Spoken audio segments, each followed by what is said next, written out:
please subscribe and don't forget to press the bell icon to get notified whenever we upload a new video.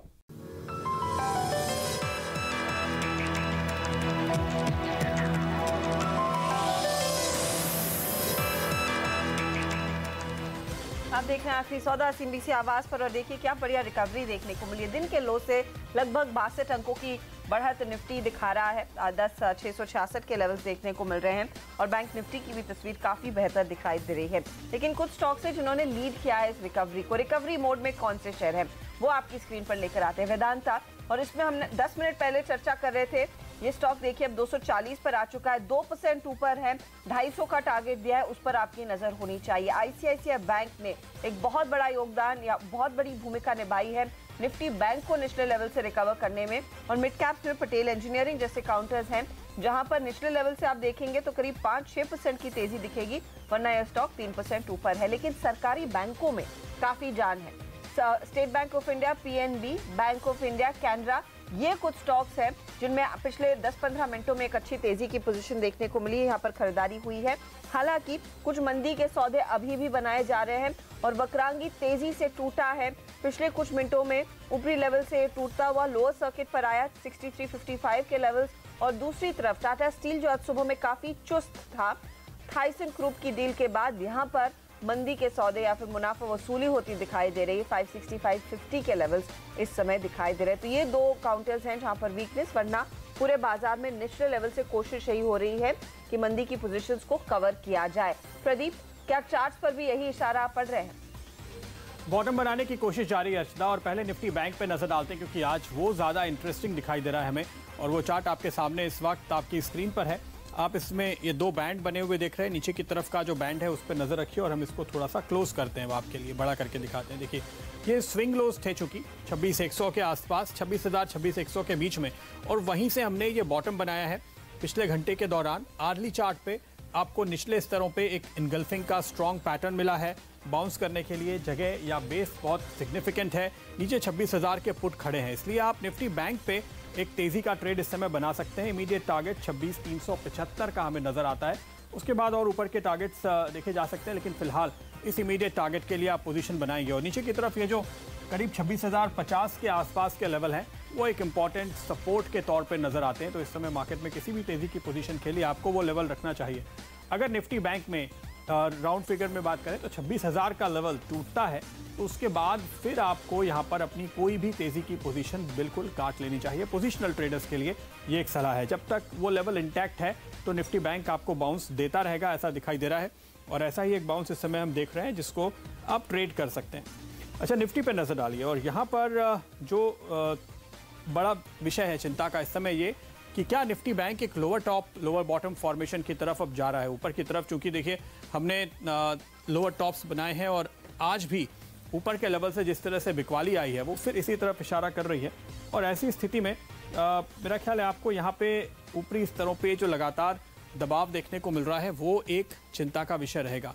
Range क्या दिखती है अगर आप Nifty के लिहाज से देखें तो इस वक्त आपको रेंज दिखाई देती है करीबन 10,550 के आसपास की निचले स्तरों पे, जहां पिछले हफ्ते भी हमने नीचे से सपोर्ट लिया था और वहां से हमने इसको रिकवर होते हुए देखा। एक स्विंग लो ये अब डेली चार्ट पे हमारे, ताकि आपको तस्वीर ज़्यादा बेहतर दिखाई दे। ये देखिए ये पिछली सीरीज़ का लोअर लेवल है और हमने यहीं पे पिछली सीरीज़ के आखिर में, पिछले सीरीज़ की शुरुआत में और पिछली सीरीज़ के आखिर में 2 बार यहाँ पर एक बेस बनाया और वहां से ही हमने बाउंस लिया है। तो नीचे के स्तरों पे 10,550 के आसपास स्ट्रॉन्ग सपोर्ट है और ऊपर अब जो स्थिति बन रही है लोअर टॉप लोअर बॉटम के फॉर्मेशन को देखते हुए उस लिहाज से 10,750 के आसपास के लेवल्स आते हैं जो ऊपर की तरफ अब एक सीलिंग का काम कर रहे हैं। तो ये 200 पॉइंट की रेंज में निफ्टी फंसा हुआ नजर आ रहा है। इस समय आप इस रेंज के कहीं बीच में हैं। इस वक्त क्या कोई ट्रेड लेना चाहिए, ये एक बड़ा सवाल है। और जो ये पुल बैक आया है इसकी गुंजाइश हमें निचले स्तरों पे दिख रही थी क्योंकि मार्केट काफ़ी ओवरसोल्ड था और दिन के जो टारगेट दिख रहे थे वो कहीं 10,670 से 10,690 के बीच में थे। अब चूंकि आप 10,665 पे हैं इसलिए इस समय निफ्टी पे किसी भी ट्रेड के लिए कॉल लेना मुश्किल है। निफ्टी पर स्ट्रैटेजी इस समय आपकी यही बनेगी कि आप 10,550 के आसपास अगर नीचे आता है तो वहां पर तेजी करने की कोशिश करें और 10,750 के आसपास अगर ऊपर दिखता है आपको तो वहां पर मंदी करने की कोशिश करें। ये स्ट्रैटेजी आप लेकर चलेंगे। एक बार ऑप्शन की पोजीशन पे भी नजर डाल लेते हैं। निफ्टी और बैंक निफ्टी दोनों में ही क्या चल रहा है। सबसे पहले आपके सामने ये निफ्टी पुट राइटर्स ने अपनी पोजीशन काटी है गिरने की वजह से। बाजार चूंकि गिरा है इसलिए पुट राइटर्स फंसे हैं ऊपर के लेवल पर और अब कॉल राइटिंग हो रही है। 10,700 पे भी अच्छी खासी कॉल राइटिंग हुई है और 10,800 पर। तो ये दोनों स्ट्राइक्स जिस तरह से एक्टिव हैं उनको देखते हुए इसी के बीच में कहीं अटकता हुआ मार्केट ऊपर नजर आएगा। इनफैक्ट 10,700 भी एक रेजिस्टेंस बनता जा रहा है। 10,600 के पुट में अब भी सबसे ज़्यादा पोजीशंस बनी हुई हैं। तो निचले स्तरों पे हमने आज 10,600 के करीब बाजार को सपोर्ट लेकर बाउंस करते हुए देखा है। तो ट्रेडर्स के लिहाज से ये एक सपोर्ट बेस बनता हुआ, टेक्निकली हम कह रहे हैं 10,550, ऑप्शंस के हिसाब से हम कहेंगे 10,600 एक इंपॉर्टेंट सपोर्ट लेवल है जिसको बाजार होल्ड करने की कोशिश करेगा। निफ्टी बैंक में 26,500 की कॉल में जमकर राइटिंग हो रही है। तो हमने शुरुआती टारगेट आपको 10,400 के आसपास का 10,375 का ही दिया है। 10,500 तक जाएगा तो ये अटकेगा, लेकिन इनफैक्ट 26,300 के माफ़ कीजिएगा 26,500 की बात कर रहे थे हम। 26,300 की कॉल में भी राइटिंग थोड़ी बहुत होती हुई नजर आई है। हालांकि इस समय जिस तरह से मार्केट ने बाउंस किया है तो इस स्ट्राइक को क्लोजली हम वॉच करेंगे कि क्या 10,300 के ये राइटर्स अब दिन के आखिर तक पीछे हटते हैं या टिके रहने की कोशिश करते हैं। निफ्टी बैंक में पुट राइटिंग अभी तक ज़्यादा देखने को नहीं मिली है तो इस पर भी खास नज़र होगी। 26,000 पे पुट राइटर्स खड़े हैं, लेकिन अगर आप देखें कुल पुट जो 26,000 पे खड़े हैं और 26,500 पे जो कॉल खड़े हैं तो कॉल की तादाद पुट के मुकाबले में दुगनी है, जिससे ये दिखाई दे रहा है कि फिलहाल यहाँ पे व्यू मंदी का बहुत ज़्यादा है। और शायद यही वजह है कि अभी जब खबर आई तो सरकारी बैंकों में आपने तेज़ बाउंस देखा, क्योंकि बहुत ज़्यादा मंदी की गिरफ्त में है या बहुत ज़्यादा शॉर्ट्स अगर बने हुए हैं तो वहाँ पर आपको तुरंत एक पैनिक और शॉर्ट कवरिंग का मूव नज़र आता है, जिसके चलते ऊपर की तरफ तेज़ी बहुत ही रफ्तार के साथ दिखाई देती है। जी हाँ, और काफ़ी बढ़िया मूव भी देखने को मिला। आप देखिए 26,240 के लेवल्स आ चुके हैं निफ्टी बैंक में। राहुल शाह हमारे साथ है, किरण यादव को भी जोड़ेंगे, प्रकाश काबा बने हुए हैं और साथ ही साथ संदीप जैन भी। राहुल, इस समय निफ्टी बैंक या निफ्टी में अगर कोई नई पोजीशन लेनी हो, क्या वो तेजी की तरफ लेना ठीक रहेगा? आई थिंक बैंक निफ्टी मेरे ख्याल से काफ़ी हद तक रेंज में है और काफ़ी सारे लार्ज कैप स्टॉक्स जो बैंक के जो हैवी वेट्स है बैंक निफ्टी के अंदर वो मेरे ख्याल से थोड़े वीकनेस की ओर देखने को मिल रहा है। तो मैं bank Nifty longs definitely avoid करूंगा। हालांकि वीजा भी निफ्टी की बात करें तो निफ्टी मेरे ख्याल से 10,580 का मेजर सपोर्ट है। जब तक वो टूटता नहीं है तब तक मैं शॉर्टिंग की राय नहीं दूंगा। और ओवरऑल हम देखें तो कहीं ना कहीं लोअर लेवल से सपोर्ट जरूर मिलता हुआ देखने को मिला है निफ्टी के अंदर। तो मैं निफ्टी में अभी जिस तरह से माहौल बना हुआ है तो वो हिसाब से एक बार लॉन्ग का मैं कॉल दूंगा। 10,700 के कॉल लॉन्ग करने की मैं सलाह दूंगा। वो 88 के स्टॉप लॉस से लॉन्ग किया जा सकता है 135 के लक्ष्य के लिए। ओके, यहाँ पर तेजी की पोजीशन लेनी चाहिए और 10,700 का कॉल लेने की सलाह इस समय दी जा रही है राहुल शाह की ओर से। किरण, आपकी राय क्या रहेगी खासकर निफ्टी में, क्योंकि वहां पर शायद कॉन्फिडेंस ज्यादा दिख रहा है, इस समय क्या ट्रेड लेंगे? निफ्टी में कॉशियसली बुलिश ही रखना चाहिए। ब्रॉड बेस्ड हम 10,600 को रिस्पेक्ट करते नजर आ रहे हैं और जिस तरीके से हमने पिछले 2 घंटे में एक अच्छा पुल बैक दिया है, मेरा मानना है कि इधर से काफी अच्छी अपसाइड कल तक देखने को मिल जानी चाहिए। तो आपके लिए ट्रेडिंग रेंज 10,600, 10,700, 720 की रहेगी। तो 10,600 के नीचे के स्टॉप लॉसेस रहने चाहिए और थोड़ी सी गिरावट अगर आती है तो ऐड करनी चाहिए पोजीशंस। और टारगेट्स के लिए 10,700, 720 के लेवल्स एक्सपेक्ट कर सकते हैं कल तक। आप कह रहे 10,700, 720 के लिए तेजी की पोजीशन लेकर चले। देखिए ये जो रिकवरी देखने को मिली, एक तो सरकारी बैंकों के लिए जो खबर आई वो तो है ही, साथ ही एक बार फिर ग्लोबल मार्केट्स पर नजर डाल लेते हैं, क्योंकि डाउ में जो दोपहर के दौरान यानी कि 1 बजे के आसपास 200 पॉइंट नीचे था, वहां से एक बहुत बढ़िया रिकवरी देखने को मिली है। डाउ फ्यूचर्स इस समय सिर्फ 130 अंकों की गिरावट पर ट्रेड कर रहा है और ये इनफैक्ट एक इंडिकेशन है कि उन मार्केट्स में निचले लेवल से रिकवरी आ रही है। फ्यूचर्स ही सही जो बाजार में थोड़ी सी सेम्बलेंस ला रहे हैं या फिर थोड़ा सा कॉन्फिडेंस बढ़ा रहे हैं।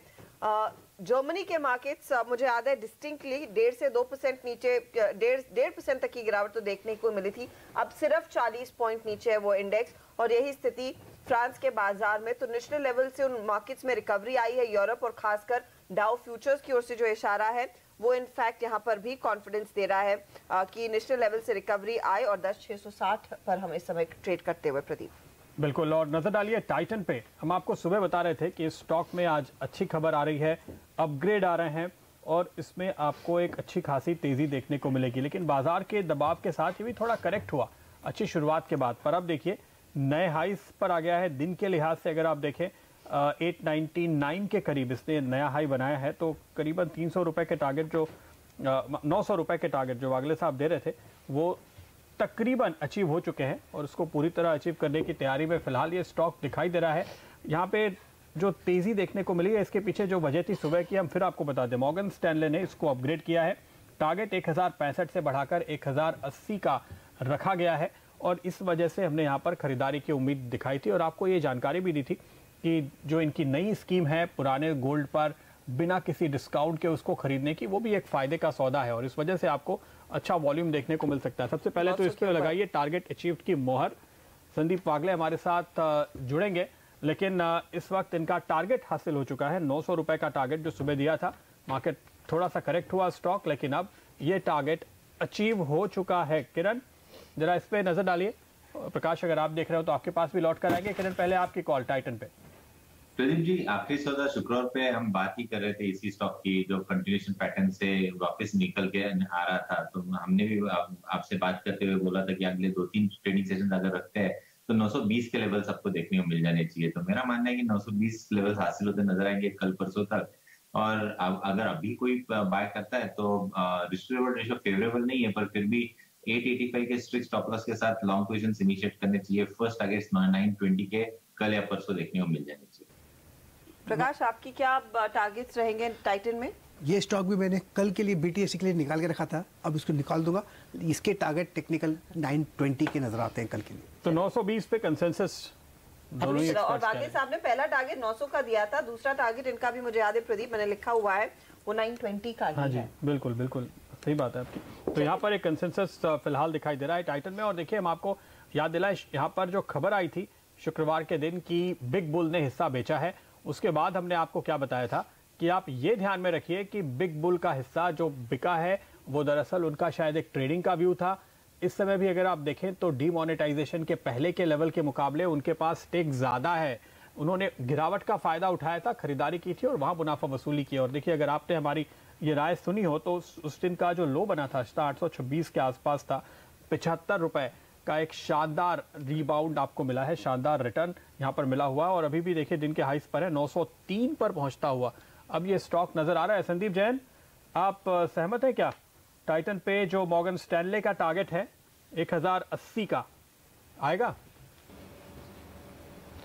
बिल्कुल आएगा। देखिए मुझे ऐसा लगता है कि जिस तरीके से जो जीएसटी का सक्सेस है और जो ओवरऑल अनऑर्गेनाइज्ड से जो ऑर्गेनाइज की तरफ शिफ्टिंग हुई है, डिमोनेटाइजेशन इन जीएसटी, इन सब का पॉजिटिव इम्पैक्ट इनफैक्ट टाइटन पे पड़ा और ये बहुत बड़ा बेनिफिशियरी। और जिस तरीके से रिटेल कारोबार को लेकर कुछ कंसोलिडेशन की भी न्यूज़ आ रही है, तो हो सकता है कि टाइटन उसमें और बड़ा बेनिफिशियरी रहे।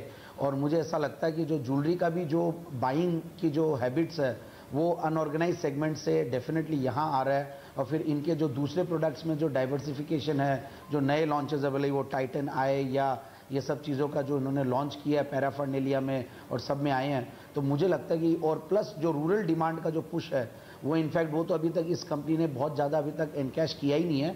तो मेरे हिसाब से तो बिल्कुल बने रहना चाहिए। झुंझुनवाला ने जिन्हें बेचा होगा stake, but that was only 1 point something और उनके है भी करीब 10% के लगभग की स्टेक, तो बहुत ज़्यादा मैटर नहीं करता इतने बड़ी मार्केट कैप वाली कंपनी में। बिल्कुल बने रहे और यहाँ पे अगर थोड़ा करेक्शन आता है तो ले, क्योंकि पिछले 2-3 दिनों में 10% करीब बढ़ चुका है, 5% परसों भी बढ़ा था, आज भी 3-4% बढ़ रहा है, तो थोड़ा सा प्रॉफिट बुकिंग आ सकती है ऊपर के लेवल्स पे। तो मेरे हिसाब से नीचे आए तो सर्टेनली बाइंग करनी चाहिए। It's a good investment call. हर डिप पर खरीदारी वाला शेयर है ये आगे दमदार रिटर्न कमा कर देगा। और देखिए 3% की बढ़त इसमें देखने को मिली है। एक स्टॉक जो काफी एक्टिव हो चला है और पिछले 5 मिनटों का ही इसमें स्पाइक आया है, ये है जेएम फाइनेंशियल। जेएम फाइनेंशियल का टिक बाय टिक चार्ट दिखाएंगे तो उसमें समझ में आएगा कि कितनी और तेजी बढ़ रही है। और प्रकाश एक राय दीजिए, 124 के लेवल्स एक बहुत स्मार्ट मूव देखा गया है, बहुत बढ़िया मूव मिला है 115 to 124 पिछले आधे घंटे में ही। मुझे लगता है ये 130, 32 के 33 के करीब ले जाएगा जरूर। स्टॉप नहीं होना चाहिए, 115 ही होना चाहिए। इसमें अगर डिप्स मिलते हैं तो एक खरीदारी का मौका बनता है जेएम फाइनेंशियल।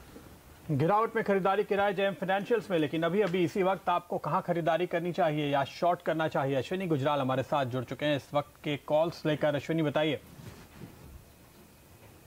देखिए इंडेक्स में तो रोज वही हाल है कि बिकवाली भी करनी चाहिए, खरीदारी भी करनी चाहिए। तो दैट वे ये मार्केट का कॉन्टेक्स्ट है जिसमें बहुत ज़्यादा हमें फॉलो थ्रू इंडाइसिस पे नहीं मिलता, बट ओवरऑल इस वक्त जो है शॉर्ट कवरिंग का थोड़ा माहौल है। तो टाइटन ले सकते हैं 890 का स्टॉप, 925 का टारगेट। बर्जर पेंट बाय कर सकते हैं 280 का स्टॉप, 295 का टारगेट। और इन्फोसिस बाय कर सकते हैं 1310 का स्टॉप, 1365 का टारगेट। ठीक है, तो बर्जर पेंट्स आप कह रहे हैं 295 के टारगेट के लिए आप तेजी की पोजीशन लेंगे। इन्फोसिस में तेजी की पोजीशन लेकर चले। यहाँ पर एक अग्रेसिव कॉल बढ़त का आता हुआ दिखाई दे रहा है और साथ ही साथ टाइटन पर भी बुलिश है अश्विनी गुजराल इस समय। और अश्विनी का जो टारगेट रहेगा टाइटन पर वो करीब 925 का है। 920 का जिक्र हमारे दो जानकारों ने किया, उससे 5 रुपए ऊपर ये टारगेट आ रहा है। शुक्रिया अश्विनी हमारे लिए समय निकालकर अपनी राय देने के लिए, आज के ट्रेड्स पर चर्चा करने के लिए। कुछ और स्टॉक्स जो इनफैक्ट रिकवरी मोड में है उस पर एक बार नजर डाल लेते हैं। और एक mid cap counter JMC project, ये मुझे याद है पिछले हफ्ते कुछ थोड़ा सा एक्टिव हुआ था जब कुछ किसी तरह की खबर आई थी ऑर्डर फ्लो की।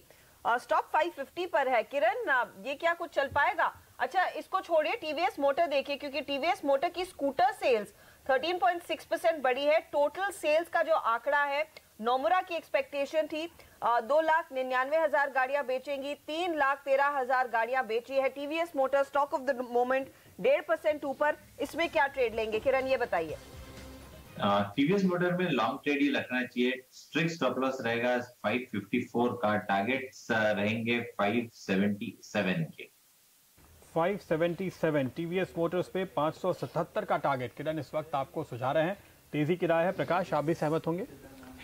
यस, मुझे लगता है कि टीवीएस मोटर ठीक ही नज़र आता है। इसका जो टेक्निकल टारगेट है टीवीएस मोटर का, करीब कह सकते हैं कि अराउंड 600 होना चाहिए, लेकिन उससे वक्त लगेगा। लेकिन फर्स्ट टेक्निकल टारगेट 585 करेंगे। 595 585 585 के पहले और फिर 600 के इवेंचुअल टारगेट के साथ प्रकाश भी कह रहे हैं कि आपको टीवीएस मोटर्स पे खरीदारी करनी चाहिए। अभी अभी जो ट्रेड आपको करना है ये वही ट्रेड है आपके सामने इस समय इन आंकड़ों को देखते हुए। सुबह देखिए बजाज ऑटो पे ऐसे ही हमने एक मूव आते हुए देखा था और अब टीवीएस की बारी है। टू व्हीलर्स का परफॉर्मेंस बेहतर दिखाई दे रहा है इस महीने। जो आपके सामने आंकड़े आ रहे हैं जून के, उनको देखते हुए। लेकिन अब बारी है आपको बताने की कल का खिलाड़ी आज।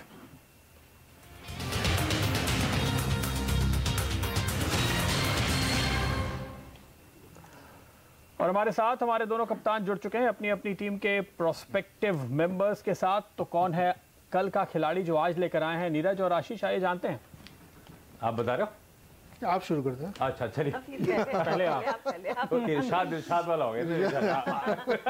अच्छा, ल्यूमेक्स ऑटो टेक्नोलॉजी जो स्टॉक है जिस पे हम दाव लगाने की बात कर रहे हैं, ये कंपनी जो है टू व्हीलर लाइटिंग से इस कंपनी ने कामकाज की शुरुआत करी थी 1981 में। फिर ओवर द इयर्स इसने तमाम नए प्रोडक्ट्स में और टू व्हीलर्स के बाद 3 व्हीलर्स 4 व्हीलर स्पेस में डाइवर्सिफाई करती हुई नजर आई। और आज ये ना सिर्फ वो टू व्हीलर लाइटिंग के लिए जानी जाती है, पर अपनी intake systems, plastic module, chassis, seat structures वगैरह बनाने का काम करती है।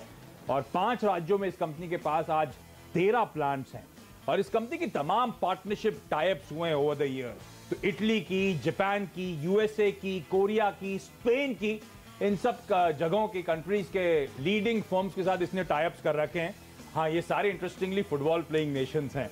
पर ये पेग नहीं था जिसके चलते स्टॉक को आज रडार पे रखा है। पेग कुछ और है। पेग है ऑटो नंबर्स, जिसकी अभी प्रदीप बात भी कर रहे थे, टीवीएस मोटर्स के शानदार आंकड़े। इस बार जो जून महीने के आंकड़े आए हैं ऑटो कंपनीज के, बेहद स्ट्रॉन्ग रिजल्ट्स आपको आंकड़े आपको नजर आएंगे। और उसमें भी सबसे अच्छा प्रदर्शन किसका था आपको याद है इस बार ऑटो सेल्स में अब तक? बजाज ऑटो। हाँ, बजाज ऑटो का। और हाईलाइट एक्चुअली इस बार बजाज ऑटो के सेल्स के नंबर्स हैं। बेहद स्ट्रॉन्ग सेल्स, हमारी उम्मीद से कहीं ज्यादा एक्सपेक्टेशन से नंबर्स आए हैं। और खास तौर पे 3 व्हीलर्स एक्सपोर्ट्स में तो उस कंपनी ने कमाल कर दिया इस क्वार्टर में। और उससे जोड़ रहा हूं मैं इस कंपनी को, क्योंकि ल्यूमेक्स ऑटो टेक्नोलॉजीज के लिए सबसे इंपॉर्टेंट जो ग्राहक है वो बजाज ऑटो है। इस कंपनी की कुल सेल्स का 1/3 33% सिर्फ बजाज ऑटो से आता है, जिसकी परफॉर्मेंस बहुत अच्छी है। इसके अलावा HMSI और साथ साथ मारुति इसके टॉप क्लाइंटेल में शामिल हैं। और ये वो पॉकेट्स हैं, वो कंपनीज हैं जो इस समय सबसे बेहतरीन परफॉर्मेंस आपको दिखा रही हैं। इस कंपनी की शेयर होल्डिंग देखिए, 56% प्रमोटर्स के पास और 22% इंस्टीट्यूशंस ने खरीद रखा है। FIIs, DIs को अगर आप जोड़ लें तो कंपनी के फाइनेंशियल्स 1140 करोड़ रुपए की आय FY18 में, 76 करोड़ से EBITDA बढ़कर 101 करोड़ पहुंचा था और हाईलाइट थी Q4 का परफॉर्मेंस पिछले साल का, अगर आपको याद हो। FY18 में EPS में 40% का ग्रोथ था। उसी ग्रोथ को अगर मैं एनालाइज करूं या 30% ग्रोथ मान लूं FY19 के, 40% बड़े बेस पर रिपीट करना मुश्किल काम होगा। तो उसको एडजस्ट करूं तो 13 से 14 टाइम्स के अब इस रीसेंट गिरावट के बाद ये स्टॉक आपको अट्रैक्टिव वैल्यूएशन पे कामकाज करता हुआ नजर आएगा। और दूसरी इंपॉर्टेंट बात, बैलेंस शीट लगातार स्ट्रेस स्ट्रेन जो था कम करा और अब इस कंपनी के FY18 के एंड में जो डेट इक्विटी है मियर 0.03 टाइम्स पे खड़ी हुई आपको नजर आएगी। तो लूमेक्स ऑटो टेक्नोलॉजी एक इंटरेस्टिंग प्ले हो सकता है। ये जो ऑटो स्पेस के बेहतरीन आंकड़े आ रहे हैं और उसमें भी जो आउट परफॉर्मर्स हैं वो इस कंपनी के ग्राहक। ओके, संदीप जैन क्या कहते हैं आप? नहीं, बिल्कुल अच्छा पिक है। इनफैक्ट पहले भी जिक्र किया हुआ है, दो कंपनीज है ऐसी, और जिस तरीके से टू व्हीलर्स के रिजल्ट्स आए हैं और देखिए टीवीएस हो या बजाज ऑटो, सारे की नंबर्स बेहतरीन हैं। कुछ तो बेस इफेक्ट का भी थोड़ा शायद लग रहा है कि पिछले साल जून में थोड़े से सेल्स वैसी थी और इस बार बहुत ज़्यादा अच्छी है। और प्लस मुझे लगता है कि आगे अगर मानसून और अच्छा रहता है तो सर्टेनली और भी बाइंग बढ़ेगी, तो ये ऑटो इंसुलरी स्टॉक्स को तो फायदा मिलेगा ही।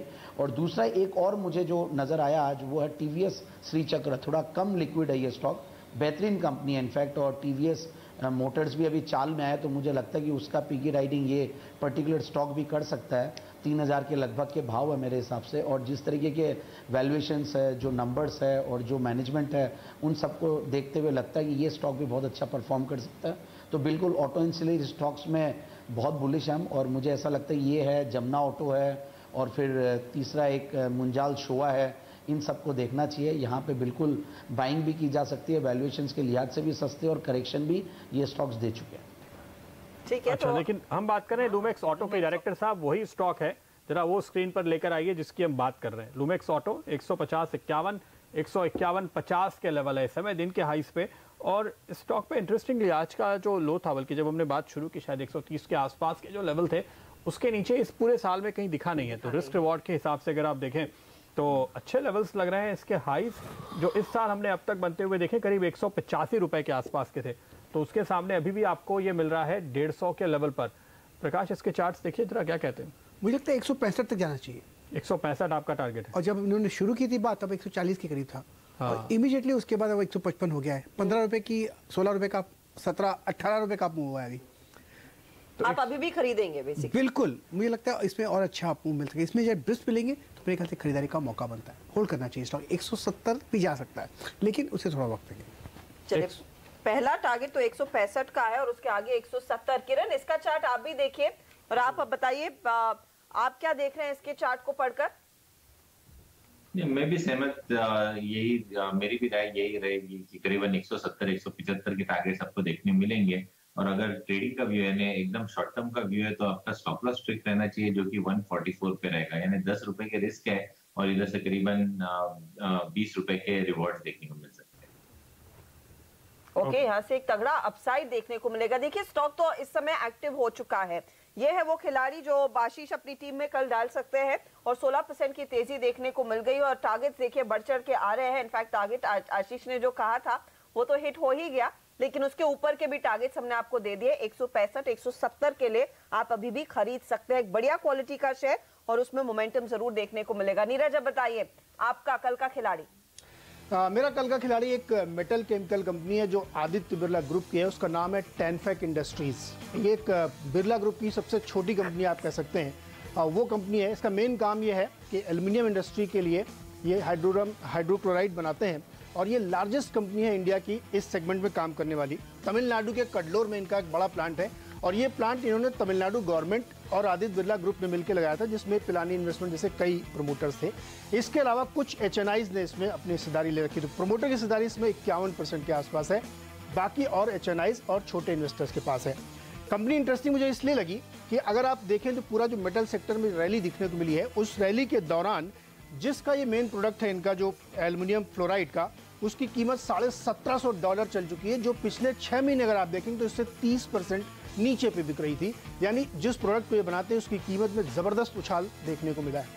पेरेंटेज बहुत शानदार है और लीडरशिप है और अभी कोई पाइपलाइन हिंदुस्तान में नहीं है दूसरी जो इनको टक्कर दे सके। तो अगले 3-4 साल के लिए बिल्कुल अनचैलेंज्ड है ये। और इनके पास जो प्लांट है वो 60 एकड़ ज़मीन पे है, यानी यहाँ से अपनी प्रोडक्शन कैपेसिटी वो 3 गुना और बढ़ाएं तो उनको एडिशनल लैंड की रिक्वायरमेंट नहीं पड़ी, क्योंकि इस तरीके के केमिकल प्रोडक्ट के लिए जितनी जगह होती है उससे 10 गुना ज़्यादा आपको ज़मीन लेनी पड़ती है। तो एक इनके साथ एडवांटेज है। वैल्यूएशन वाइज आप देखेंगे बहुत छोटी इक्विटी, केवल 99 लाख शेयर हैं इसके, और जो इसका मार्केट कैप वो 105-6 करोड़ के आसपास है। बिरला ग्रुप की कंपनी इतने छोटे मार्केट कैप पे और 10 रुपये फेस वैल्यू पे शायद ही आपको कोई मिले, इसीलिए मुझे लगता है बहुत शानदार होगा। FY18 के जो रिजल्ट्स आए हैं उसमें बेहतरीन 165 करोड़ का प्रॉफिट आप रेवेन्यू आप देखेंगे, और हमारा अनुमान ये है कि EPS यहाँ से बढ़ते हुए अगले 2 साल में 19 से 20 रुपये तक जाएगा। यानी अभी जो 12 रुपये की वैल्यूएशन पे है ये शायद 5-6 की वैल्यूएशन पे आपको अगले 2 साल में अवेलेबल होगी।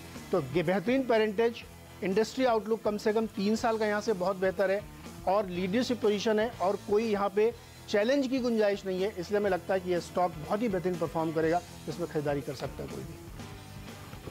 ओके, तो टैनफैक ये है वो आदित्य बिरला ग्रुप की कंपनी, एक लेसर नोन प्लेयर, लेकिन क्या फटाका है ये नीरज। 125 के लेवल्स तो इस समय आ गए हैं, 128 बात करते करते। संदीप जैन, इस पर आपने नजर डाली है क्या? हाँ, पहले डाली भी है। देखिए, जब मार्केट चल रहा था और यूफोरिया रहता है तो दिसंबर में भी इस पे नज़र गई थी और बायर पैक रहता है, तो मुझे लगता है कि जो लॉजिक दी गई है, और एल्यू फ्लोराइड इनफैक्ट जिस तरीके से एल्यूमिनियम इंडस्ट्री में जो तेजी है उसका सर्टनली ये बेनिफिशियरी रहता है। एक छोटी कंपनी और आदित्य बिरला ग्रुप की अगर कंपनी होती है तो ये तो प्रॉब्लम है ही नहीं कि कोई मैनेजमेंट की क्वालिटी और गवर्नेंस को लेकर इशू हो, क्योंकि छोटे कैप्स में जनरली ये सब देखना चाहिए। और सिर्फ आप देखिए 118 करोड़ की 123 करोड़ की मार्केट कैप है, और जो वैल्यूएशन है करीब 12 के P मल्टीपल पे ये चल रहा है, तो मुझे लगता है कि बिल्कुल ये स्टॉक अच्छा बाई है। बट आज ऑलरेडी देखिए 20% के लगभग मुझे लगता है कि बायर पैक हो ही जाएगा। तो जनरली यूफोरिया हो रखा है, तो अगेन मैं ये राय देता हूँ कि जनरली जब इतना नॉइज होता है तो एक बार स्टॉक तेज होता है, बहुत बाइंग आती है, तो थोड़ा वेट करें, नीचे जब आए तो सर्टनली स्टॉक को ग्रैब करें। बहुत अच्छा स्टॉक है फंडामेंटली, और लॉन्ग टर्म के लिहाज से ले तो बहुत अच्छा पैसा बनेगा। ओके, लंबी अवधि के नजरिए से आपके लिए बेहतर मौका बनता है टैनफैक, तो फंडामेंटल मोहर तो लगती हुई यहाँ पर दिखाई दे रही है। जबरदस्त तेजी में है इस समय ये स्टॉक। प्रकाश, चार्ट्स क्या कहते हैं आपके? चार्ट्स तो बेसिकली जो स्ट्रक्चर देखेंगे तो ये पॉजिटिव है, बहुत बढ़िया कंसोलिडेशन पे चल रहा है। इसमें जब भी एक ब्रेकआउट मिलेगा, लगता है आज मिलना चाहिए इनको, तो मुझे लगता है फिर एक नया जोन में चला जाएगा। फिर एक टारगेट करीब 140 के हो सकते हैं, उससे भी थोड़ा वक्त लग सकता है, लेकिन यस पॉसिबल। 140 तक के टारगेट आप कह रहे हैं कि यहाँ पर बन सकते हैं, और 125-126 के करीब आज यहाँ पर इस रिकवरी के दौरान ये आता हुआ दिखाई दिया है। किरण, आप भी कोई भी देंगे इस पे? नहीं, इसके चार्ट मेरे पास नहीं है तो मैं इस पे कमेंट नहीं कर पाऊंगा। शायद BSE के चार्ट केवल हैं, तो ऐसे थोड़ी दिक्कत आती है हमारे कुछ एक्सपर्ट्स को, लेकिन ये स्टॉक जबरदस्त मजबूती दिखाता हुआ। तो 2 स्टॉक्स हो चुके हैं। आशीष और हैं ना? आज एक ही है, बाजार का थोड़ा मूड देखते हुए। लेकिन क्या जबरदस्त है, बताइए। एक अकेला खिलाड़ी जो टीम को जिता सकता है, और जबरदस्त परफॉर्मेंस इन दोनों का। एक बार फिर से नजर डालिए, टैनफैक जो नीरज ने आपको दिया और लूमेक्स ऑटोटेक जो आशीष ने आपको बताया, दोनों स्टॉक्स एक बार फिर आपके सामने लेकर आएंगे। टैनफैक करीब 16-17% ऊपर इस समय ट्रेड करता हुआ दिन के हाइस पे, और लूमेक्स ऑटोटेक का स्टॉक भी आपके सामने लेकर आएंगे, और उसकी मूवमेंट भी आप देखिए। दोनों स्टॉक्स शानदार परफॉर्मेंस दिखाने वाले, 15% की तेजी दोनों जगह दिख रही है। बहुत बहुत शुक्रिया आशीष और नीरज आप दोनों का इस अपडेट के लिए। तो यह है कल के खिलाड़ी आज जबरदस्त परफॉर्मेंस दिखाते हुए आपके लिए 125-126 के करीब टैनफैक पहुंचता हुआ। लेकिन हमारे साथ हमारे एक और खास मेहमान अब जुड़ चुके हैं, वो है अजय बग्गा साहब। बग्गा साहब, स्वागत है आपका। बाजार ये जो एक दिन ऊपर एक दिन नीचे की चाल दरअसल दिखा रहा है, उसके पीछे एक ही वजह है, वो है ग्लोबल मार्केट्स, और उसको आप बहुत अच्छी तरह समझते हैं। ये बताइए, होने वाला क्या है? ये ऐसे ही चलता रहेगा या कोई डायरेक्शन क्लियर होते हुए आप देख रहे हैं? और बहुत कहना बहुत मुश्किल है प्रदीप जी, क्योंकि यूएस की इलेक्शन है 6 नवंबर को, और उससे पहले ट्रंप इस तरह का प्रेशर जारी रखेंगे विश्व भर में। अभी पिछले हफ्ते ही CNBC ने एक पोल निकाला यूएस के वोटर्स का, जिसमें पहली बारी उनकी जो इकोनॉमिक अप्रूवल रेटिंग है वो 51% चली गई। 36% डिसअप्रूव भी करते हैं, बट 51% लोग ट्रंप को अप्रूवल दे रहे हैं उनकी इकोनॉमी को हैंडल करने के लिए। और नाफ्टा पे भी जो उनका करार है मेक्सिको और कनाडा से, चाहे मेक्सिको और कनाडा तैयार है अब नया एग्रीमेंट साइन करने को, वो कह रहे हैं हम इलेक्शन के बाद साइन करेंगे। तो लगता है ये रिटॉरिक जारी रहेगा। इसमें हो क्या गया है कि मार्च में जब ये शुरू हुआ था ट्रेड की बातचीत, मार्केट ने डिस्काउंट कर लिया था कि ये गेम थ्योरी चल रही है, ये बहुत एक्सट्रीम पोजीशन लेंगे नेगोशिएशन के लिए, बट टेबल पे फिर आ जाएंगे। बट असली में टैरिफ लग गए। दूसरी बात है जिस तरह से G7 समिट में भी बिहेव किए ट्रंप, उससे क्या है फ्लोज बदल गए हैं। पिछले 3 हफ्ते में $50 बिलियन इक्विटी फंड से ग्लोबली निकले हैं, $50 बिलियन, जहां पहले महीने में जनवरी में इस साल 100 बिलियन इनफ्लो आए थे, पिछले 2 हफ्ते में 50 बिलियन निकल गए। तो ये ग्लोबली अब एक फ्लो का ट्रेंड चल पड़ा है कि इक्विटी से फ्लोज निकल रहे हैं। भारत में भी हमने देखा फ्लोज निकलने शुरू हुए पिछले 2 महीने में। दूसरी बड़ी जो बात हो गई है कि करेंसी वीकनेस, और चाइना ने क्या गेम खेली है, चाइना ने अपनी करेंसी 6% वीक कर ली ताकि अगर 20% का टैरिफ ट्रंप लगाते भी हैं, लगभग वो 10-12% करेंसी को नीचे लाके अपने एक्सपोर्टर्स को प्रोटेक्ट करेंगे। बट चाइना की करेंसी वीकनिंग होने के कारण सब सेंट्रल बैंक जो है इमर्जिंग मार्केट के, उनके हाथ भी अब पकड़े गए हैं कि उनको भी करेंसी को वीक होने देना पड़ रहा है। तो हमने देखा आरबीआई की इंटरवेंशन नहीं आई।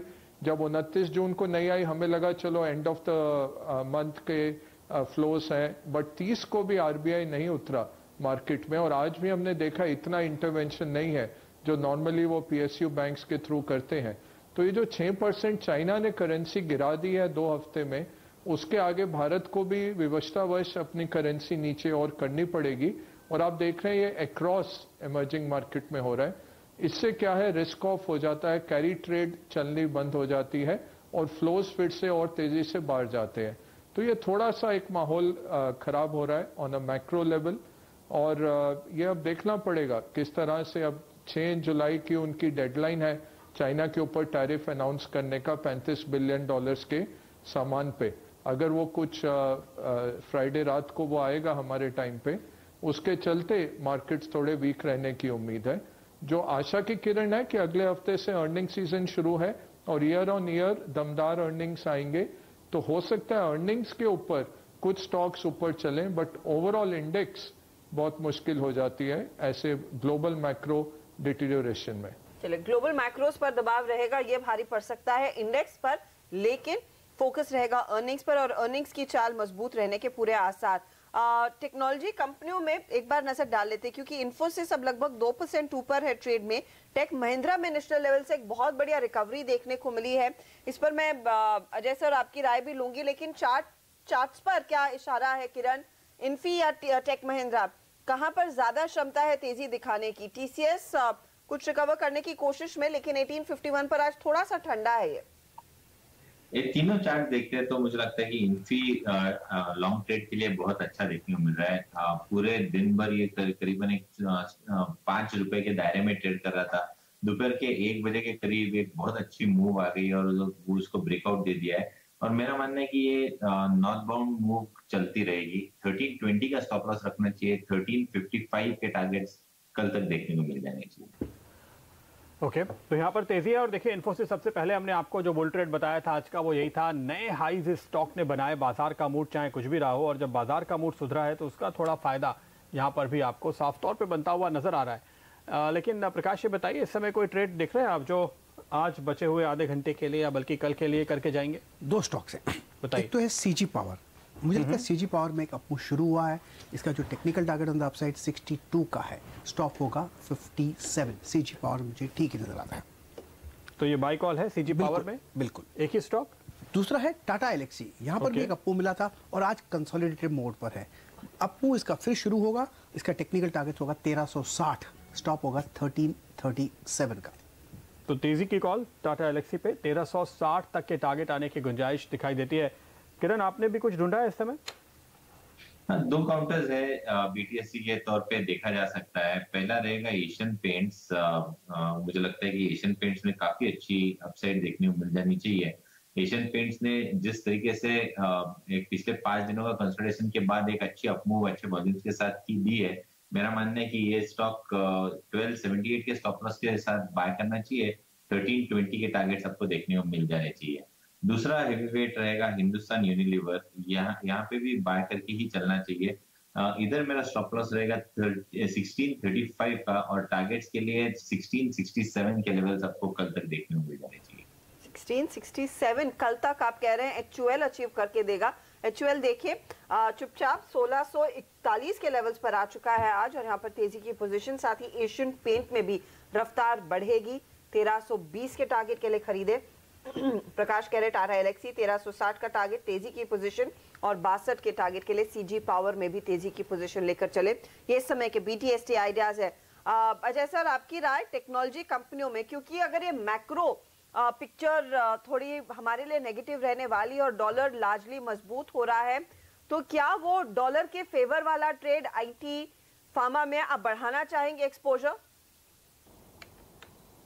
जी बिल्कुल, IT और फार्मा मैं कहूंगा कि अच्छा प्रदर्शन होने की उम्मीद है और ये अच्छा वक्त है इसमें और एलोकेशन डालने का, स्पेशली IT पहले चला है और बढ़ेगा यहाँ से।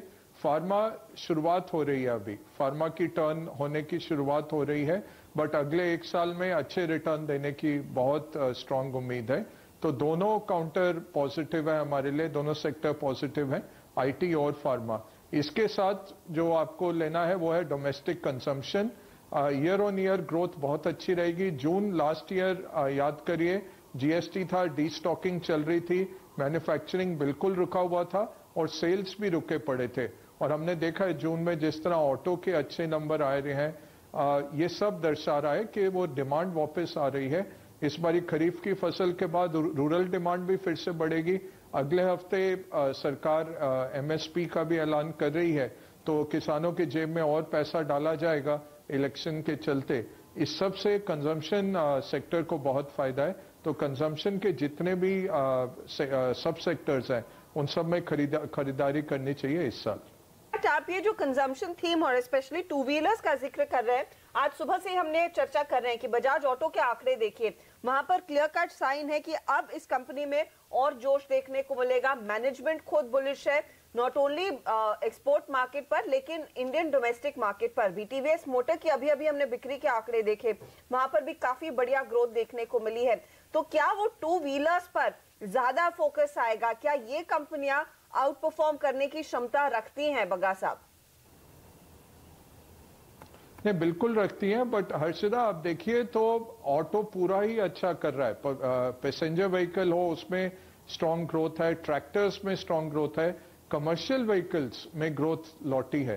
तो ओवरऑल तो पूरा सेक्टर ही अच्छा कर रहा है, बट इसमें से चुनिंदा हमें जो लगते हैं टू व्हीलर्स हैं, क्योंकि थोड़े पिछड़े हैं वैल्यूएशन के कारण भी और डिमांड कम होने के कारण ये अंडर परफॉर्म करते रहे हैं। बट ये अब फाइनल टर्न आ रहा है, फाइनली ये टर्न कर रहे हैं। और एक जो लीडिंग इंडिकेटर इसमें रहता है, आप देखिए पिछले हफ्ते जो नंबर आए कि स्कूटर से आगे मोटरसाइकिल निकला लगभग 7 साल के बाद। अब मोटरसाइकिल कहाँ बिकते हैं ज्यादा? 70% मोटरसाइकिल सेमी अर्बन, सबर्बन और रूरल एरियाज में बिकते हैं। स्कूटर ज्यादातर अर्बन एरिया में बिकते हैं। ये क्या दर्शा रहा था कि आपकी सेमी अर्बन रूरल कंजम्पशन लौट रही है। और नॉन फेस्टिव सीजन में इस तरह से जब मोटरसाइकिल ने टेक ओवर किया, तो फेस्टिव सीजन जब शुरू होता है और जब फसल कटेगी, मोटरसाइकिल्स और तेजी से दौड़ेंगे। तो इसलिए टू व्हीलर्स काफी अच्छे लग रहे हैं, क्योंकि स्कूटर जो है वो बाहर की कंपनी ज्यादा बेचती है, होंडा ज्यादा बेचती है, स्कूटर इतने डोमेस्टिक प्लेयर्स नहीं बेचते। बजाज ने तो बनाने ही बंद कर दिए स्कूटर। मोटरसाइकिल जिस तरह से बढ़ रहे हैं, लग रहा है कि हमारे टू व्हीलर कंपनीज अच्छा करेंगी। तो टू व्हीलर्स पे आप बुलिश हैं बग्गा साहब, इस समय पोर्टफोलियो में जोड़ना चाहिए इनको, ये कॉल देंगे आप? जी बिल्कुल। ओके, एक स्टॉक जो अभी मेरे रडार पे आ रहा है, ऑटो एंसिलरीज, जैसे कि हम बात कर रहे थे कि ऑटो का फायदा वहां पे ज्यादा, अमर राजा बैटरीज, इस स्टॉक पे जरा किरण आप भी नजर डालिए। प्रकाश ने वो चार्ट मेरे ख्याल से देख लिया है, क्या कहते हैं आप प्रकाश? मुझे अपमू लगता है, यहाँ पर दोपहर को भी हमने शायद 1 बजे डिस्कस किया था ये, उसका मुझे टारगेट ध्यान नहीं मैंने क्या दिया था, लेकिन मुझे लगता है 760 तक जाने की पूरी कोशिश कर सकता है। अपमू ऑन है, जो पहले टेक्निकल टारगेट था करीब 753 का होगा, उसके बाद 760 का। अप मूव ऑन है, लगता है 1-2 दिन और चलेगा इसमें अप मूव। 753 और फिर 760 760 ये दो टारगेट्स हैं आपके लिए अमर राजा पे प्रकाश की ओर से। किरण, आप क्या कहेंगे? बिल्कुल, लॉन्ग पोजीशंस तो रखनी ही चाहिए। 765 के टारगेट देखने को मिल जाने चाहिए, 740 का स्टॉप लॉस रहेगा। ओके, तो ये दो टारगेट्स आपके लिए 765 तक के आते हुए 753 और 760 के टारगेट प्रकाश दे रहे हैं। तो हमारे दोनों ही एक्सपर्ट्स बुलिश हैं इस स्टॉक पे और अच्छी खासी तेजी इस स्टॉक पे आते हुए देखते हैं। लेकिन प्राइमरी मार्केट भी आज काफ़ी एक्टिव है और एक बार संदीप जैन आपकी राय लेना चाहेंगे। राइट्स का इशू, लिस्टिंग तो पॉजिटिव हुई थी लेकिन उसके बाद जो मूवमेंट हमने आते हुए देखा है वो काफ़ी ज़बरदस्त। बिल्कुल, अभी 215 पे है, हाईज इसने बनाए हैं करीब 223-24 के आसपास के। क्या कॉल देते हैं? अब हमने पहले भी इस पर सब्सक्राइब की कॉल दी थी, बने रहना चाहिए अभी भी, आप मुनाफा वसूली करेंगे?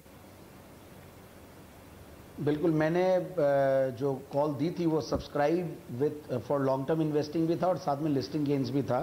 तो मेरे हिसाब से तो देखिए, राइट्स की अगर बात करें तो थोड़ा लिस्टिंग गेन्स होता है तो बिल्कुल लेना चाहिए, क्योंकि अपॉर्चुनिटीज़ और बहुत सारी आती है अगर लिमिटेड कैपिटल जिनके पास है। बट कई लोग ऐसे भी होते हैं कि आईपीओ के स्टॉक को छूते नहीं है और वो पड़ा रहता है उनके पोर्टफोलियो में। तो ये स्टॉक वैसा है जिसको वो रख सकते हैं। देखिए, एक एसेट लाइट मॉडल है रेलवेज कंसल्टेंसी में और रेलवेज के पहला आईपीओ आया है और भी बहुत सारे आईपीओज अभी पाइपलाइन में है। तो सर्टेनली हर बार जब भी नए 5 आईपीओ आने की बात है तो हर बार इन टाइप के आईपीओज को चांस मिलेगा कि थोड़ा बहुत ऊपर नीचे भाव होंगे। तो मेरे हिसाब से राइट्स को अगर कोई को रखना है तो रख ले, बट बाकी लिस्टिंग गेन्स के लिए प्योरली जिन्होंने किया वो अच्छा खासा प्रॉफिट बुकिंग कर सकते हैं। अब दूसरी अगर बात करें फाइन ऑर्गेनिक्स की, तो इसमें प्योरली लिस्टिंग गेन्स की उम्मीद नहीं थी और जिस तरीके से सब्सक्रिप्शन का जो रिस्पॉन्स भी था वो भी बहुत ज़्यादा नहीं था। इनफैक्ट ऑलमोस्ट सबको फॉर्म अलॉटमेंट आए हैं। तो हमने हमारे क्लाइंट्स को एक बार प्रॉफिट बुकिंग करवाई है इन लेवल्स पे, 815-20 के लेवल्स थे जहाँ पे बुक करवाई है, क्योंकि 5% अगर कंफर्म अलॉटमेंट पे आता है, अगर आप 5 एप्लीकेशन लगाते हैं एक फैमिली की तो अच्छा खासा पैसा बन गया। 80-85 हज़ार रुपये लगा के अगर आपको 75 हज़ार रुपये लगा के 5 हज़ार रुपये 7 दिन में मिलते हैं तो it's a great opportunity to encash. और बाकी लॉन्ग टर्म के लिए सर्टेनली बहुत अच्छी क्वालिटी कंपनी है, one of the best companies है इनफैक्ट अपने सेगमेंट में। तो मेरे हिसाब से बिल्कुल होल्ड भी किया जा सकता है। चलिए, होल्ड किया जा सकता है, वरना अगर आप चाहें तो आज की लिस्टिंग के ऊपर आपको लगभग 37 से 40 रुपए मिले हैं, वो आप घर ले जाएं। एक अच्छी लिस्टिंग यहाँ पर भी हुई है, दोनों कंपनियों ने काफी बढ़िया प्रदर्शन दिखाया और राइट्स में तो अभी भी लॉन्ग टर्म के निवेशकों को बने रहने की सलाह है। चलिए, इसी के साथ कुछ और स्टॉक्स आपके लिए स्पॉट करेंगे, लेकिन वक्त हो रहा है ये बताने का कि चार्ट का चैलेंज का विजेता आज का कौन है।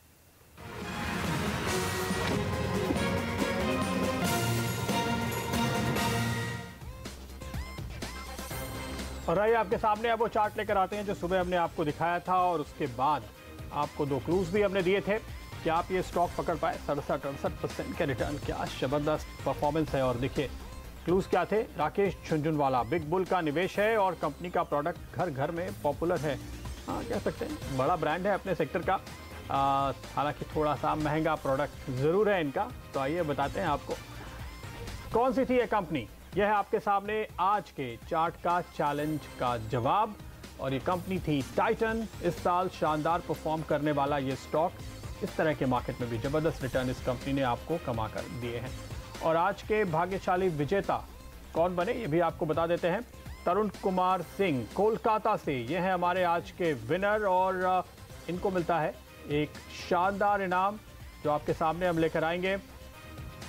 हम दे रहे हैं अपने विनर को शानदार क्लॉक रेडियो ब्लूटूथ स्पीकर। इसमें ये सारी खूबियां एक साथ है, इसलिए इसका नाम इतना लंबा है। दरअसल ये अलग अलग 3-4 फंक्शंस आप इसमें पूरे कर सकते हैं।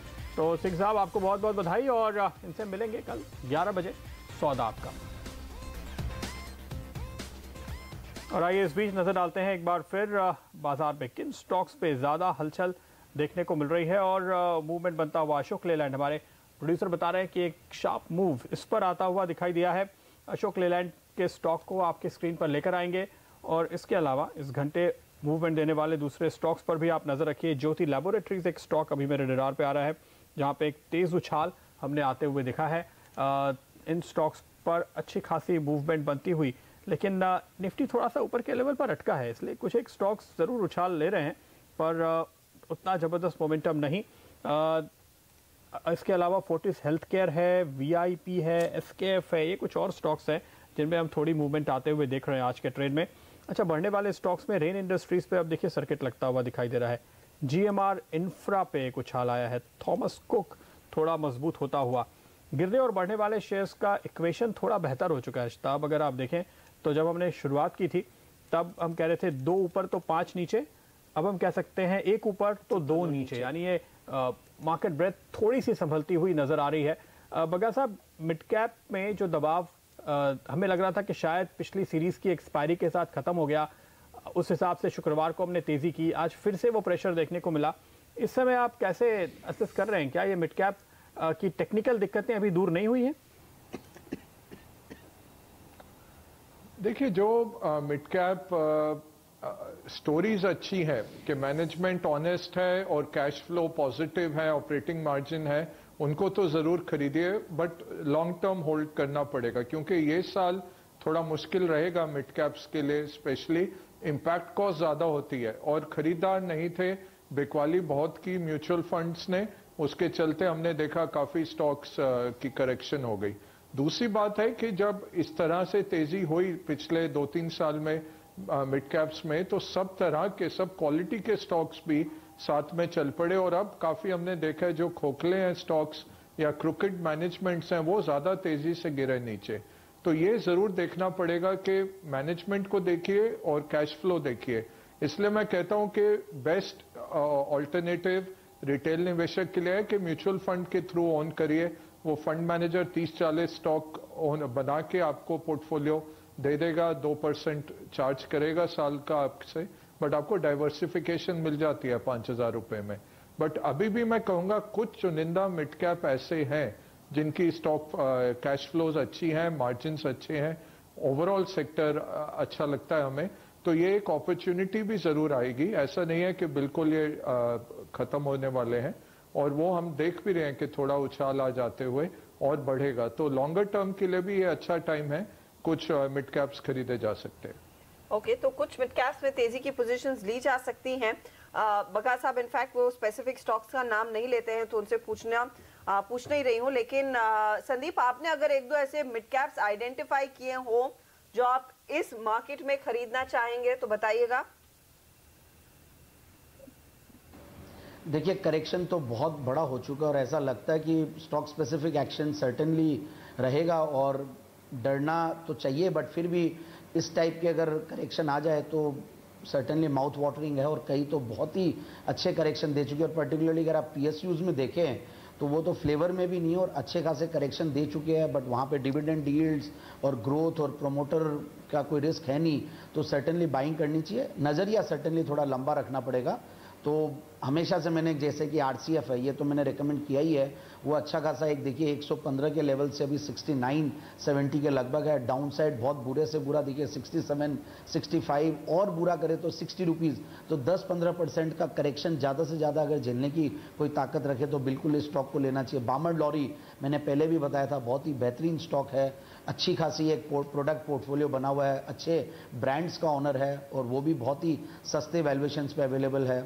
और फिर तीसरी कंपनी इनफैक्ट जिस तरीके से REC PFCs है, वहाँ पे बहुत बड़ा करेक्शन आ चुका है, तो वहाँ पे भी ध्यान दे सकते हैं। बाकी ये PSUs के अलावा अगर और मैं बात करूँ तो एक मैंने जमुना ऑटो का नाम लिया था, नितिन स्पिनर्स है, ये सब बहुत ही सस्ते वैल्यूएशंस पे आफ्टर करेक्शन अच्छे खासे अहेड ऑफ द मार्केट काफ़ी करेक्ट कर चुके, तो स्कोप अब 5-10% का ही रहता है और बिल्कुल मेरे हिसाब से स्टैगर्ड बाइंग करनी चाहिए, धीरे धीरे बाइंग करें और वेट करना पड़ेगा, कम से कम 1.5-2 साल का नजरिया बिल्कुल रखना पड़ेगा, तब ही एंटर करें, वो ज़्यादा अच्छा रहेगा। निवेशक है तो थोड़ा लंबा नजरिया लीजिए। लेकिन VRL लॉजिस्टिक्स, इस चार्ट को आपकी स्क्रीन पर लेकर आएंगे और साथ ही महिंद्रा लॉजिस्टिक्स भी, ये दोनों स्टॉक्स जबरदस्त तेजी दिखाते हुए वॉल्यूम के साथ। VRL पे इस वक्त तेजी बनती हुई 2.5% के आसपास का मूव देखते ही देखते आ चुका है। प्रकाश, इससे पहले की ओर भाग जाए, जरा VRL का चार्ट देख लीजिए आप। इस समय अगर आप देखेंगे तो औसत से 10% ज़्यादा वॉल्यूम हो चुके हैं VRL लॉजिस्टिक्स में और ये स्टॉक करीब 2.5-3% का मूवमेंट पिछले करीब 15-20 मिनट में दिखा चुका है, 330 पर है। लेने की जगह चाहिए, बहुत बढ़िया है। 318 में एक स्टॉप लगाना चाहिए। मुझे लगता है 1-2 दिन दीजिए, 342 टू 348 ये एक जोन है, वहाँ तक जाने की पूरी संभावना है। अच्छा बेस बन रहा है और काफ़ी स्ट्रेच हो चुका है डाउन साइड। इसमें अगर डिप्स मिलती है तो एक खरीदारी का मौका बनेगा। और महिंद्रा लॉजिस्टिक्स, ये भी स्टॉक देखिए, उसमें तो हिस्ट्री थोड़ी कम है लेकिन आप तो देख ही लेते हैं। महिंद्रा लॉजिस्टिक का सिर्फ डेफिनेटली देख लूँगा, लेकिन मुझे सिर्फ उसका है कि चार्ट निकल जाए, हाँ मिल गया। महिंद्रा लॉजिस्टिक बढ़िया स्टॉक है, 550 में बहुत ही स्ट्रॉन्ग सपोर्ट जोन, बहुत सारी डीप वक्त के लिए, लेकिन शॉर्ट टर्म के लिए 560 का स्टॉप होना चाहिए। ऑन द अपसाइड 600 तो इमीडिएटली मिल जाएगा कल तक। किरण, आप क्या कहते हैं इन दोनों पे? महिंद्रा लॉजिस्टिक्स मुझे लगता है कि इधर से काफी अच्छी अपसाइड देखने को मिल जानी चाहिए।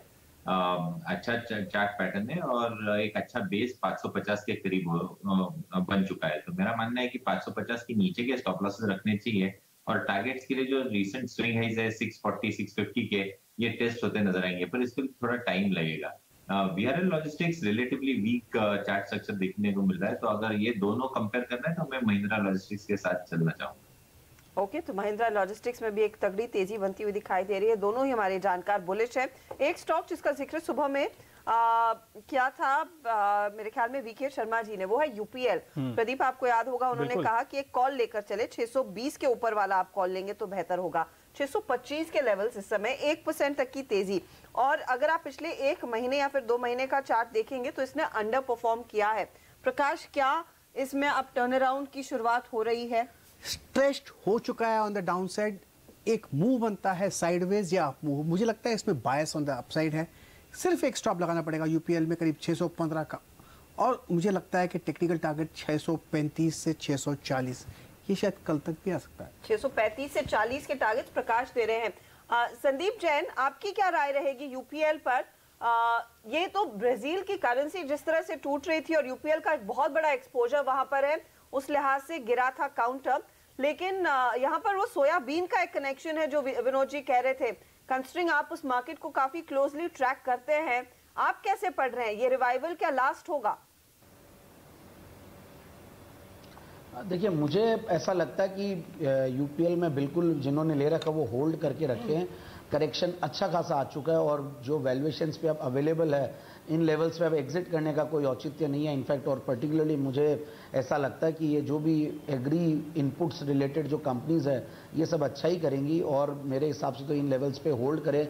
जितना करेक्शन होना था काफ़ी कुछ हो चुका, और जो ये आपने रीजनिंग भी दी वो इनफैक्ट सही है। और अब मुझे ऐसा लगता है कि अब ओवरडन हो चुका है। एक बार ये सब चीज़ें कहीं ना कहीं बॉटम आउट होगी, और मेरे को ऐसा लगता है कि यूपीएल जब से ये निफ्टी में आया तब से ये करेक्ट कर रहा है। और इनफैक्ट बैड लक ये रहा कि कुछ ना कुछ ऐसी न्यूज़ टाइप की चलती रही, बट फिर भी अब मुझे बहुत अट्रैक्टिव लगने लगा है 625 के लेवल्स पे। इनफैक्ट 700 के लेवल्स पे मैंने रेकमेंड किया, बट वहाँ से भी अच्छा खासा करेक्ट कर चुका है। तो अब बहुत ज़्यादा डाउनसाइड देखना नहीं चाहिए, और मेरे हिसाब से लॉन्ग टर्म के लिहाज से और थोड़ा पेशेंस रखेंगे तो बिल्कुल पैसा बनेगा। ओके, पेशेंस रखें तो यहाँ पर पैसा बनेगा, यह है कॉल आपके लिए। एक इंटरेस्टिंग बात जो मुझे नज़र आ रही है, आईसीआईसीआई बैंक में बहुत ही तगड़ा हमको बिल्डअप देखने को मिला है, करीब 24-25% के आसपास की इंक्रीज इस वक्त। हालांकि मूवमेंट ज़्यादा नहीं है, 1% के करीब ही है, लेकिन इस लेवल पर किरण कैसे देखते हैं आप इसको? क्या किसी अच्छे मूव की तैयारी है? हो सकती है प्रदीप जी। प्राइस एक्शन उतना अच्छा नहीं देखने को मिल रहा है, पर डेरिवेटिव डेटा में बहुत स्ट्रॉन्ग एडिशंस है। तो कल के लिए मेक और ब्रेक लेवल करीबन 274 रहेगा। अगर 274 के ऊपर रहता है तो मेरा मानना है कि पुलबैक जारी रहेगा। 285 टू 86 के लेवल्स कल के सत्र में देखने को मिलेंगे, पर अगर ये लेवल निकल जाता है तो फिर नए लोज टेस्ट करते नजर आएंगे, जो कि बहुत खराब होगा। 260 के लेवल देखने को मिलेंगे। तो ये मेक और ब्रेक के लेवल्स कल के सत्र के लिए बहुत इंपॉर्टेंट रहेंगे। लेकिन वहीं अगर आप ओवरऑल बिल्डअप देखते हैं तो बहुत ज़्यादा मंदी की तरफ का बिल्डअप दिख नहीं रहा है। किरण, कैसे आप देख रहे हैं इस डेटा को? आज की जो गिरावट आई इतनी ज़ोर से, अब नीचे गए, अब थोड़ा रिकवर करके अटके हुए हैं, क्या वाकई में मंदी की पोजीशन बनी है या अभी लोग वेट एंड वॉच के मूड में ही हैं? नहीं, वेट एंड वॉच है, पर जिस तरीके से हमने 300 से लेके 270 तक नीचे हमने एक मूव दी थी, उसका करेक्टिव रैली अभी देखने को मिल रही है। और ये करेक्टिव रैली अगर जहां पे वॉल्यूम बहुत हुए उसके नीचे ट्रेड करना चालू कर देता है तो फिर लॉन्ग पोजीशंस अटकती नजर आएंगी। तो ये कौन ट्रैप हो रहा है इसके हिसाब से मैं अंदाजा लगाना चाहता हूँ। और मेरा मानना है कि 274 के नीचे अगर चलता है तो काफी अच्छी short position, long position trap होती नजर आएंगी, और फिर 270 क्रैक होते ही 260 के लेवल देखने को मिलेंगे। पर अगर ये क्रैक नहीं होती है तो फिर ये पुल बैक जारी रहेगा, जो कि 285 तक ले जा सकती है। चले, तो ये राय आईसीआईसीआई बैंक पर। किरण, फटाफट जाते जाते श्रेय इंफ्रा का चार्ट देखिए। यहाँ पर देखिए लगातार मंदी की पोजीशंस खड़ी हो रही हैं, क्या बेच के जाएंगे? श्रेय इंफ्रा बिल्कुल एक नेगेटिव डाइवर्जेंस है स्टॉक पे। पिछले 2 दिनों के कंसोलिडेशन के बाद आज वापस एक बार काफी अच्छी गिरावट देखने को मिल रही है। और अगर हम बाकी के डेरिवेटिव डेटा भी देखते हैं तो इधर भी काफी अच्छी सेल साइड पोजीशंस ओपन होती नजर आ रही है। तो मेरा मानना है कि इधर 60 रुपीज 50 पैसे का स्टॉप लॉस के साथ शॉर्ट पोजीशन बनानी चाहिए। और टारगेट्स के लिए मैं एक्सपेक्ट करता हूँ लेवल्स ऑफ 51, जो कि कल आ जाने चाहिए। 51 के टारगेट आने की गुंजाइश आप यहाँ पे देखते हैं। बाजार बंद होने वाले हैं आखिरी मिनटों की तरफ पहुंचते हुए, और आज जो सबसे तगड़ी मंदी होती हुई दिखाई दी है वो तमाम स्टील और मेटल शेयरों में। आप देखिए JSPL जो करीब 8% टूटा है, काफ़ी अच्छा ओपन इंटरेस्ट भी यहाँ पर बना है 14-15% के आसपास। इसके साथ साथ हमने दबाव आते हुए देखा इस सेक्टर के तमाम दूसरे स्टॉक्स में। JSW स्टील, जहाँ पर सुबह एक शॉर्ट कॉल दी थी हमारे एक्सपर्ट्स ने JSW पे, और वो स्टॉक अब करीब 4% के आसपास के नुकसान के साथ बंद होता हुआ नज़र आ रहा है JSW का। तो ये एक शॉर्ट कॉल ज़बरदस्त परफॉर्म करते हुए आज दिखाई दी है। इसके अलावा सेल में भी करीब 4% की गिरावट के साथ मार्केट क्लोज हो रहे हैं। जल्दी से किरण, अगर आप बताएं क्या ये मंदी की पोजीशंस होल्ड करेंगे स्टील शेयर्स में? जिंदल स्टील एंड पावर पे मेरा मानना है कि काफी अच्छी शॉर्ट पोजीशन बनी है, और जो अपमूव हमने दोपहर में देखा था वो भी ट्रैप हो चुके हैं। तो मेरा मानना है इधर एक काफी अच्छी अपसाइड डाउनसाइड देखने को मिल जानी चाहिए। दूसरी बात, टेक्निकल बात यह है कि 210 का बहुत इंपॉर्टेंट सपोर्ट था, कि जो कि पिछले 2 स्विंग लोज थे वो भी आज टूटते हुए नजर आ रहे हैं। तो मेरा मानना है कि नेक्स्ट लेवल ऑफ सपोर्ट करीबन 180 के करीब आता है, जो कि 1-2 दिन के अगर आप ट्रेड रखते हैं शॉर्ट पोजीशंस तो आपको ये लेवल्स देखने को मिल जाने चाहिए। ओके, तो JSPL और बाकी मेटल कंपनियों में हमने देखा है काफ़ी ज़्यादा कमजोरी देखने को मिली है। स्पीच देखिए, NTPC 3.5% नीचे, भारतीय एयरटेल में 3.5% का नुकसान, अदानी पोर्ट, ग्रासिम, हीरो मोटो, HDFC बैंक आज एक बहुत कमजोर कड़ी रही है, इसने दबाव बनाए रखा है आज निफ्टी बैंक पर। अगर ये रिकवर होता तो शायद हम निफ्टी बैंक की चाल और भी बेहतर होते देखते। HDFC बैंक कुल मिलाकर लगभग 2% टूटा, तकरीबन 40 रुपए की गिरावट आज के सत्र में दर्ज हुई है। ONGC, IOC, LNT ये दूसरे दिग्गज है। M&M जैसे काउंटर्स जहां पर सुबह में थोड़ा सा एक्शन आने की तरफ इशारा था, लेकिन जैसे जैसे बाजार का मूड खराब हुआ ये 885 के आसपास सिमटा है। स्टॉक्स जिनमें तेजी की पोजीशन रही, इसमें इन्फोसिस को आप इग्नोर नहीं कर सकते, 2% Titan, UPL, Bajaj auto. In fact auto कंपनियों में Bajaj auto, TVS motor, Escorts ये कुछ कंपनियां थी जिनमें कुछ ट्रैक्शन आज के सत्र में देखा गया है खबरों के चलते, उन बिक्री के आंकड़ों को देखकर। फाइनल क्लोज 10,652 के आसपास आएगा, करीब 62 अंकों की गिरावट पर निफ्टी जाकर टिका है। मिड कैप्स 140 पॉइंट गवा चुके हैं। निफ्टी बैंक लो से तकरीबन 200-225 पॉइंट रिकवर होने में कामयाब, लेकिन 150 अंकों की गिरावट जरूर। 150 पॉइंट नीचे डाउ फ्यूचर्स इस समय, तो आप ये मान सकते हैं कि इन लेवल्स पे हमने करीब 150 पॉइंट की डाउ की गिरावट को पचाया है। अब क्या डाउ में और ज़्यादा गिरावट आएगी, ये देखने वाली बात होगी। डाउ फ्यूचर्स 24,100 के करीब इस समय ट्रेड कर रहे हैं, तो इस लेवल पर आप नज़र रखिएगा और इसको याद रखिएगा। तो कल सुबह हम अंदाज़ा लगाएंगे कि अब इसके आगे क्या। लेकिन यूरोप कमज़ोर है मोटे तौर पे 1% के आसपास, एशिया में 2 से 2.5% तक की हमने गिरावट देखी थी, और उसके बाद डाउ में भी नुकसान है। तो एक के बाद दूसरे बाजार पे या आप एक दबाव फिलहाल बनते हुए देख रहे हैं। आपके सामने एक बार कंट्रीब्यूशन भी लेकर आएंगे। अभी भी हर्षदा ने जो खास बात बताई कि HDFC बैंक, रिलायंस इंडस्ट्रीज ये कुछ दिग्गज हेवी वेट्स हैं जिन्होंने आज के बाजार पे काफ़ी ज़्यादा दबाव डाला, और ख़ास तौर पे जब HDFC और HDFC बैंक इन दोनों में गिरावट आती है तो उस दिन FIIs का फिगर काफ़ी इंटरेस्टिंग हो जाता है, क्योंकि FIIs की पसंद के स्टॉक्स हैं और आमतौर पर उनकी बिकवाली से ही ये गिरते हैं। तो आज FIIs के फिगर पे नज़र रखनी होगी कि क्या उन्होंने ये शेयर बेचे, और फिर उससे शायद एक इशारा हमें मिलेगा।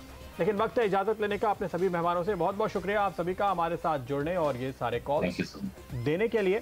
और बाजार की बात तो खैर पूरी हो गई कमजोरी के साथ, लेकिन देश और दुनिया की दूसरी खबरों पर भी हमारी नजर है और बाजार बंद होने के बाद CNBC आवाज आपको आपके इन सारे मुद्दों से रूबरू कराता है, उन पर हम चर्चा करते हैं। तो आपको बताएं आज आवाज अड्डा में कहां है नजर। महाराष्ट्र के धुले में भीड़ ने 5 लोगों को बच्चा चोर समझकर पीट कर मार डाला। आज आवाज अड्डा में हम आपसे पूछ रहे हैं कि क्या अफवाहें सरकार और समाज दोनों से ज्यादा ताकतवर हो गई हैं? आप हमारे ट्विटर हैंडल CNBC_आवाज पर जाकर अपनी राय दे सकते हैं। और साथ ही आज शाम 6 बजे चर्चा होगी GST को लेकर। GST देखिए लागू होकर हुए 1 साल हो चुका है। लोग भी ये उम्मीद कर रहे हैं कि अब कुछ राहत मिलेगी और सरकार लगातार ये कह रही है कि टैक्स कलेक्शन बढ़ रहा है, तो कुछ ना कुछ राहत देंगे जरूर। अब आपको क्या अच्छी खबर मिलने वाली है, जानने के लिए आप जुड़िएगा जरूर कंज्यूमर अड्डा में आज 5:57 पर।